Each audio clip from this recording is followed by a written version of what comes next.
It all began about 2 weeks before Christmas, a time that was supposed to be filled with love, family, and joy. Instead, I found myself living a nightmare I could never have foreseen. Amanda, my wife, and I had been married for 12 years. She was the person I thought I would grow old with.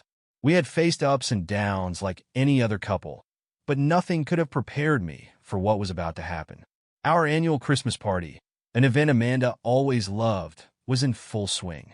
She had spent the entire week planning every detail: decorations, food, music, and of course, her outfit. That evening, she appeared in a stunning red dress, radiant and captivating. I felt proud to have her as my wife, but that pride quickly evaporated. The party was lively, but I felt like an outsider. Amanda, instead of staying by my side, spent most of the evening chatting with her colleagues, especially Mike, her boss. Mike was someone who always made me uncomfortable. Tall, confident, and exuding arrogance. He had a demeanor that made him seem like he could have anything he wanted. I tried to brush off my unease before, but that night, Amanda's behavior made it impossible to ignore. She laughed with Mike, stood closer to him than she should have. I noticed her gaze, the way her hand lightly touched his arm. A heaviness settled in my chest, but I suppressed it, convincing myself not to let my doubts ruin the party. Everything came to a head when most of the guests had left. Amanda mentioned she was going to the kitchen to pour more wine, and I decided to follow her. Standing in the dim light of the kitchen, she turned to face me, her eyes filled with unease. "We need to talk," she said, her voice trembling. I could sense something was wrong, and a wave of anxiety surged within me. "It's about Mike," she whispered, avoiding my gaze. I couldn't speak, my chest tightened with dread. "He invited me to spend the night with him," she sighed. "Just one night. It's not a big deal, but I think it might help me relieve some stress." I couldn't believe what I was hearing. Was this some kind of joke? I repeated her words, as if I needed confirmation that I hadn't misheard. "What are you saying to me?" I just need one night, and then we can go back to normal." Those words tore me apart. This wasn't just betrayal. It was a blatant destruction of trust. I didn't cry or shout. Instead, I responded with a cold, empty smile. "Fine," I said, my voice devoid of emotion. "If that's what you want, go ahead." She looked at me, visibly confused. "You're really okay with this?" "Absolutely," I replied. "But when you come back, don't expect to find me here." She froze, trying to process my words. "What do you mean?" "You'll figure it out," I said, and left the kitchen, leaving her standing there alone. That night, I didn't sleep. I thought about the future, the betrayal, and how to reclaim my dignity. The next morning, Amanda acted as if nothing had happened. She made coffee, hummed Christmas songs, and left the house to go shopping, just like any other day. Thank you for listening to the story. Let us know where in the world you're tuning in from. Don't forget to support our channel so you can hear the most interesting and captivating stories as soon as they come out. Red heart. But I knew nothing could ever return to normal. I packed my belongings and left the house we once called home, leaving a short note on the kitchen counter. This was my final decision because I deserved a better life, a partner who truly valued me. Sometimes, to protect your self-worth, you have to let go of things that no longer hold value. And that's exactly what I did. The first step was gathering evidence. I wasn't going to let her escape with empty excuses or meaningless apologies. I started by searching her phone while Amanda was in the shower. She had no idea I'd memorized her PIN long ago. It didn't take long to find the incriminating messages between her and Mike. Their flirty, provocative texts made me want to smash her phone against the wall. They were planning a rendezvous for the upcoming weekend, right before Christmas Eve.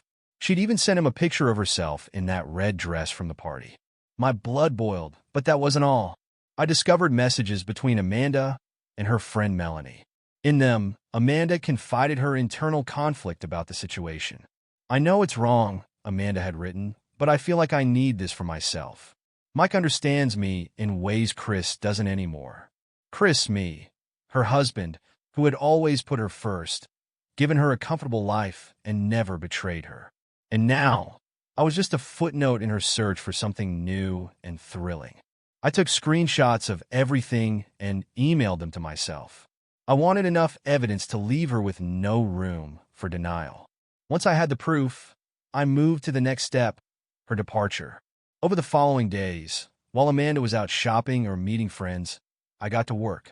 I emptied our joint bank account, leaving just enough for her to get by, and transferred the rest into my personal account. I contacted a lawyer to draft divorce papers.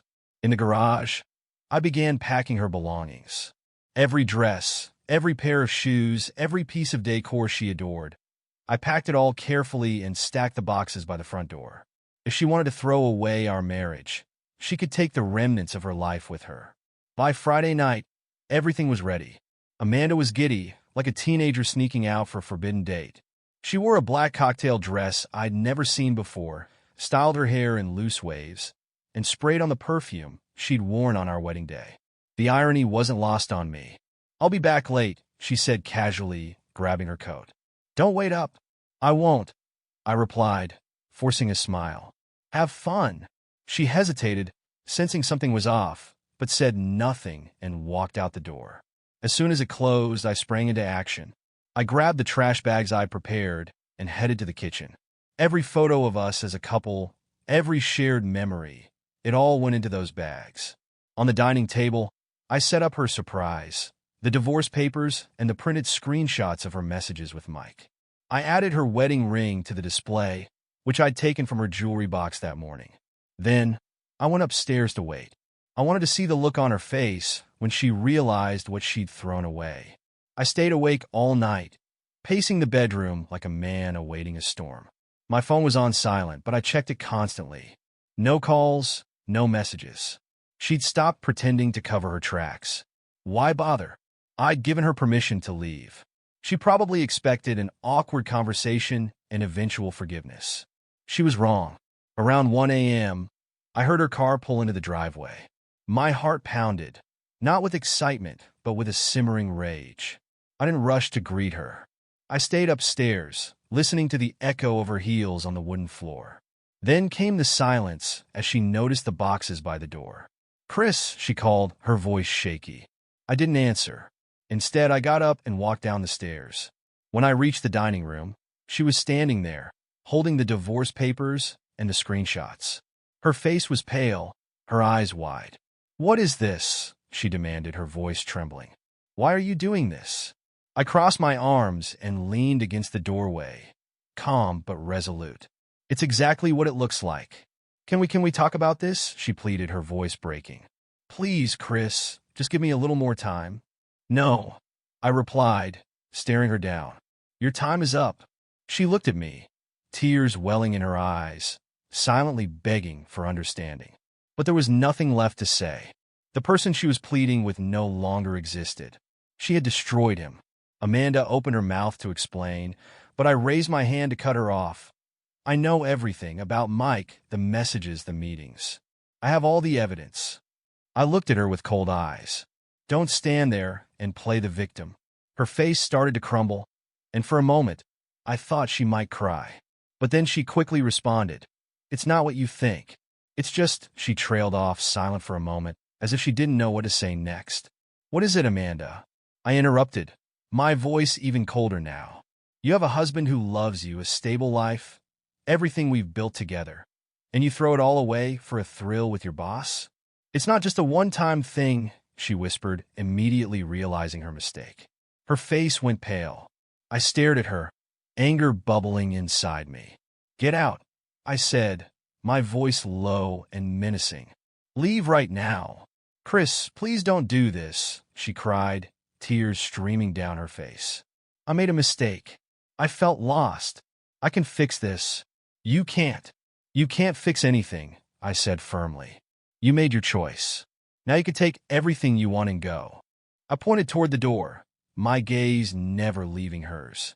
She stood there, looking at me one last time, hoping I'd change my mind. But I didn't. "Go," I repeated. She left, carrying the packed boxes. As she walked out, I could hear her ragged breathing, her sobs echoing through the hallway. She wasn't the composed woman who had walked out the door earlier that night.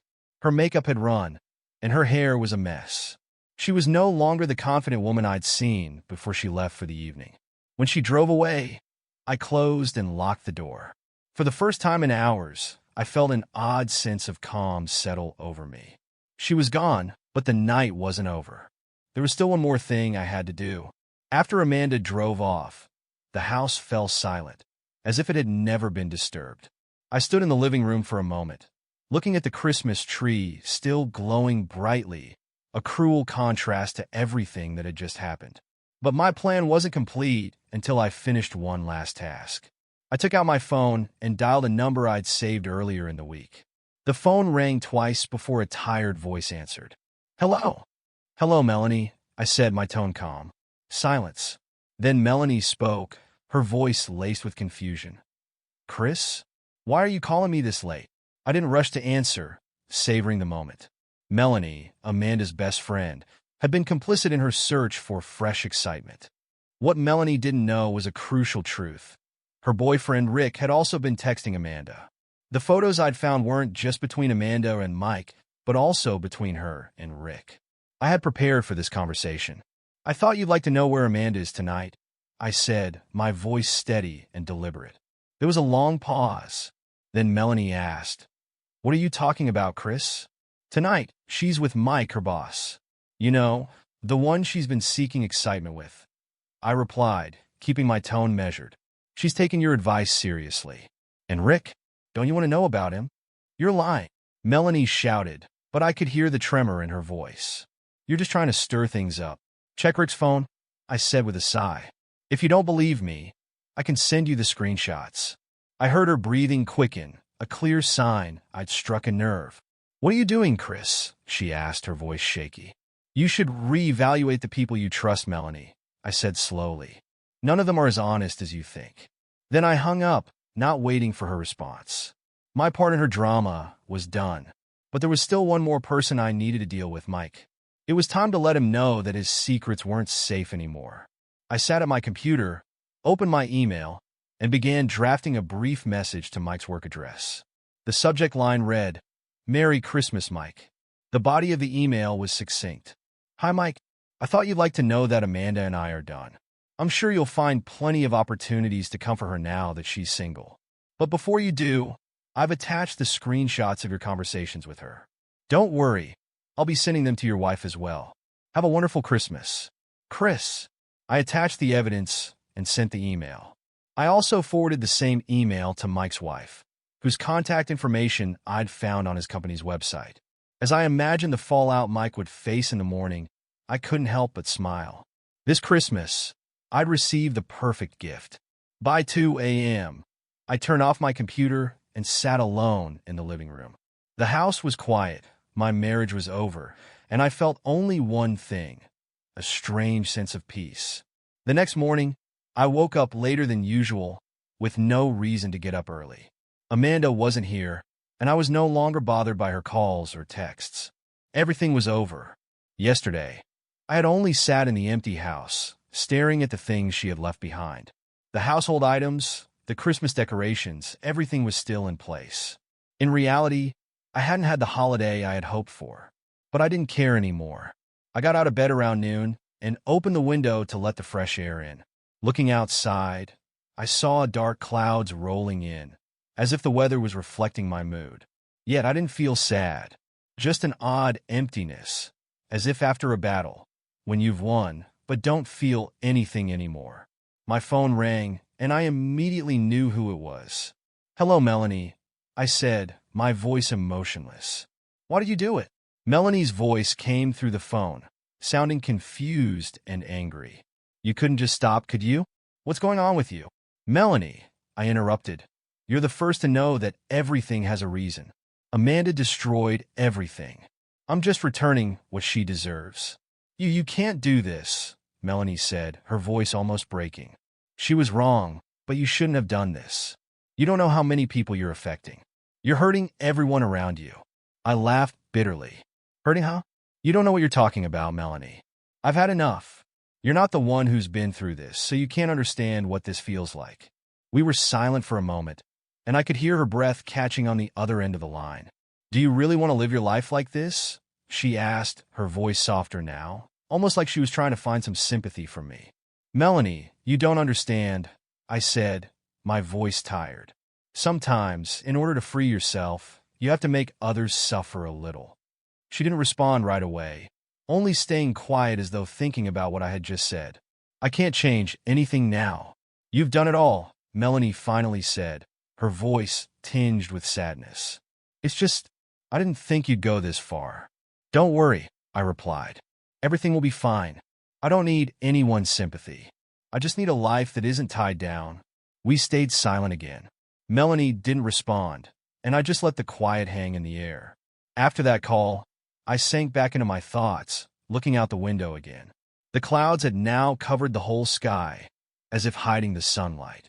But I didn't feel anything. Everything seemed blurry, unclear. When the afternoon came, I received an email from Mike. I already knew how he'd react. The subject line was, "What do you think you're going to do with all of this?"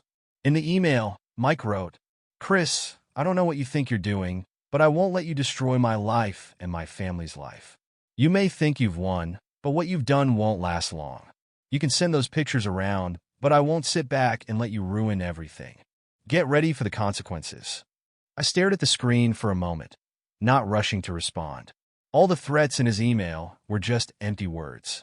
I had known from the beginning that he wouldn't let it go, but I didn't care. He didn't understand that when everything was over, there was nothing left to lose. I sat there, scrolling through the photos I had sent to his wife. I had done everything I needed to do, and now I could relax. I opened a can of beer, took a big gulp, and leaned back on the couch. I had done the right thing. Although it might have been painful, I had avenged myself in a way. This Christmas might have lost its warmth, but it had also returned my freedom. A strange freedom, imperfect, but the only kind of release I could have.